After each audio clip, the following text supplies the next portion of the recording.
que precisa ser destacado com relação à arborização urbana refere-se à alta taxa de evapotranspiração que as espécies promovem, não é? Alguns autores chegam a dizer que uma área bem arborizada é capaz de aumentar a umidade do ar a tal ponto que produz o mesmo efeito que 5 aparelhos de ar-condicionados médios, funcionando por 20 horas todos os dias, sem gastar energia ou produzir calor como os equipamentos. Ruas bem arborizadas podem reter até 70% da poeira em suspensão, além de gases tóxicos resultantes de queimadas, de outros meios, né, que muitas vezes acontece e às vezes é difícil de controlar isso no espaço urbano, foge da alçada das autoridades muitas vezes, ainda que em muitos lugares existem esforços com relação a isso. Mas num lugar que eu tenho bastante arborização, esse efeito ele é bastante minimizado, contribui muito para a saúde das pessoas. Alguns autores também chamam a atenção que as espécies arbustivas, ainda que elas sejam muito importantes, as árvores elas têm um papel mais eficaz nesses processos, né? É claro que no espaço urbano não pode ser plantado qualquer árvore, né? Tem que ser um porte adequado, normalmente um porte médio, porte alto em áreas que se tem um espaço maior, evitar algumas espécies frutíferas em alguns pontos estratégicos para evitar que caiam na cabeça das pessoas, caiam dos carros, amassem a lataria dos carros, entre outras questões. Daí a importância de selecionar espécies adequadas, né? E perceber os benefícios que isso pode ocasionar para a população. Eu já falei sobre o microclima da cidade, que ele é bastante melhorado, com espécies de árvores nas cidades, a redução da velocidade dos ventos, influência no balanço hídrico, a infiltração da água no solo, a gente já comentou também, né? E automaticamente, se eu tenho água sendo infiltrada, eu tenho os cursos da água sendo abastecidos, né? As nascentes de água sendo abastecidas, e evitando aí processos erosivos, que também são bastante comuns nas áreas urbanas. Nós temos uma questão importante que essas espécies também proporcionam na área urbana, que é o abrigo à fauna. Tem diversas espécies de fauna que são fundamentais para o controle de vários vetores que provocam doenças nas cidades. Então, quando eu retiro espécies nativas e até mesmo algumas espécies frutíferas que causam menor impacto em algumas áreas devido ao tamanho do seu fruto, o benefício é muito grande nesse sentido, contribuindo aí para a cadeia alimentar, evitando esse desequilíbrio ambiental, né? Outro aspecto ressaltado é o amortecimento de ruídos. Espaços urbanos com vegetação, nós temos diminuição de ruídos nessas áreas. E aí a gente poderia estar dizendo uma série de outros benefícios que a literatura coloca, nós citamos alguns para exemplificar, e é preciso também dizer algo que é pouco conhecido, que é o plano de arborização urbana. É um instrumento importante, onde é possível se mapear na área urbana, nas cidades, quais as espécies que se tem, quais as áreas que têm menos arborização, e os autores normalmente dizem que é necessário privilegiar espécies nativas da região, né? Justamente para evitar esse desequilíbrio ecológico, né, ambiental. Então, o plano de arborização urbana ele prevê tudo isso, né? Quais as espécies, evitar uma única espécie, quando eu coloco uma única espécie na cidade, se ocorre de repente uma praga, alguma coisa que venha a atingir aquela espécie, a cidade corre o risco de perder toda a sua arborização. Então o ideal é que isso seja feito da mesma forma como a dinâmica natural mesmo, onde eu tenho a coexistência de várias espécies nativas, não é? E para que isso seja garantido, né? O plano de arborização urbana também ele precisa garantir que as raízes das espécies não danifiquem a pavimentação e não prejudiquem a segurança pública.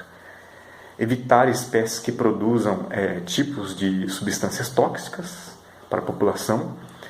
Preferir espécies com frutos menores, eu já comentei um pouco sobre isso, para que não fira as pessoas, não amassem os carros. Dar preferência a espécies de árvores que são mais resistentes a pragas, né? O plano de arborização urbana, são poucos os municípios brasileiros que têm. Aqueles que têm, nós percebemos quantos são os benefícios para a cidade, como muda a paisagem, como atrai as pessoas, como melhora a sensação térmica, o bem-estar físico, psicológico, social, entre outros fatores ambientais, né? Então veja como que a arborização ela tem um papel importante na qualidade ambiental. Ela tem essa capacidade de garantir no espaço urbano, nessa coexistência de uma série de dinâmicas que acontecem ali, a circulação de pessoas, de carros, de ações, de mercados, de comércio, entre outras atividades, né? Que por si só já impacta o ambiente, mas se a gente consegue agregar de uma forma planejada, pensada, né, envolvendo a população, os ganhos são bastante significativos, bastante importantes.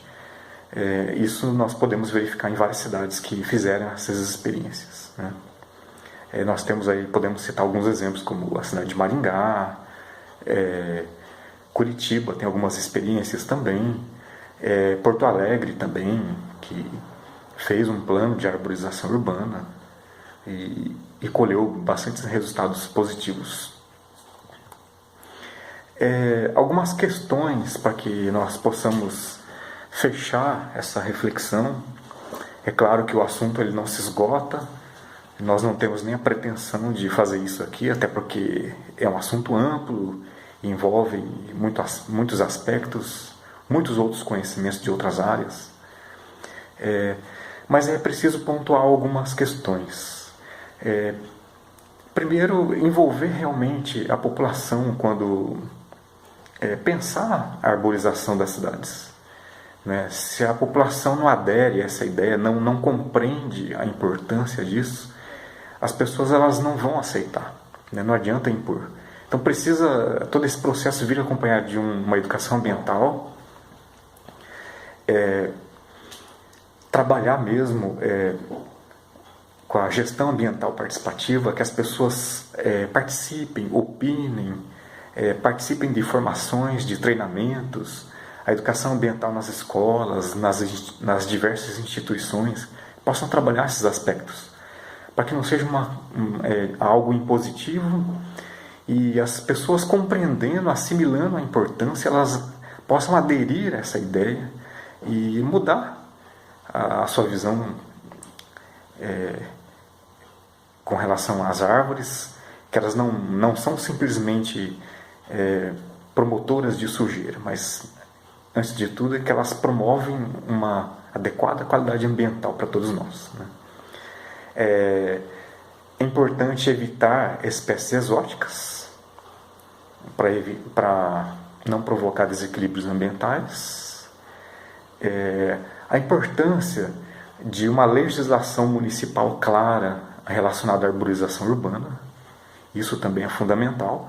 Associado a isso, ações que precisam caminhar em conjunto com a fiscalização, com com a conscientização da população, educação ambiental, como eu mencionei há pouco.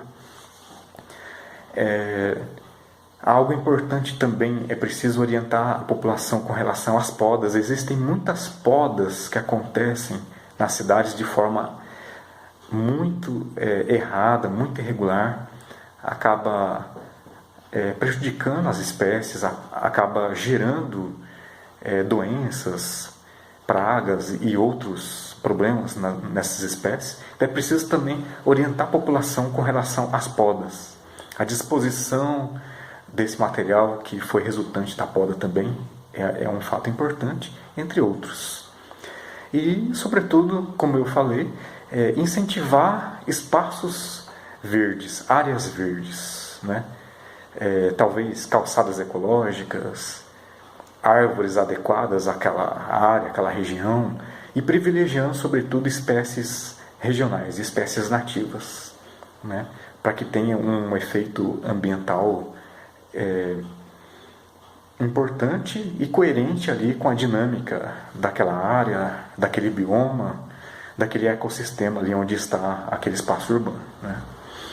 Então, gostaria de agradecer a atenção de vocês, espero ter contribuído de alguma forma e que nós possamos participar aí dessa semana, desses 3 dias deste evento, que ele possa produzir bastante frutos, possa resultar em bastante reflexões, bastante conhecimento, para que possamos ter cada vez mais uma sociedade